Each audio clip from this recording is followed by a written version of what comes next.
জঙ্গলে বাস করত এক ছোট্ট কাঠবিড়ালি, নাম তার টুকটুকি। টুকটুকি ছিল খুব চালাক আর সবার বন্ধু। সারাদিন সে গাছের ডালে ডালে তিরিংবিলিং করে লাফিয়ে বেড়াত আর মিষ্টি ফল খেত। একদিন রাতের বেলা, যখন ঝলমলে চাঁদ আকাশে উঠেছে, টুকটুকি দেখল চাঁদের গায়ে যেন একটা ছোট্ট ছায়া নড়াচড়া করছে। তার খুব অবাক লাগলো। সে তার মাকে জিজ্ঞেস করল, মা, চাঁদের উপর ওইটা কি নাড়াচাড়া করে? ওইটা চাঁদের বুড়ি।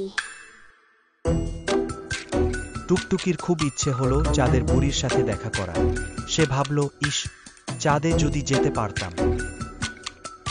যেই না ভাবা, অমনি কোথা থেকে এক ঝলমলে পরি এসে হাজির। টুকটুকি, তুমি কি চাঁদে যেতে চাও? টুকটুকি ভয়ে ভয়ে মাথা নাড়ালো। গল্পের বাকি অংশটা দেখতে চাইলে কমেন্টের লিংকে ক্লিক করো আর দেখে ফেলো পুরো গল্প।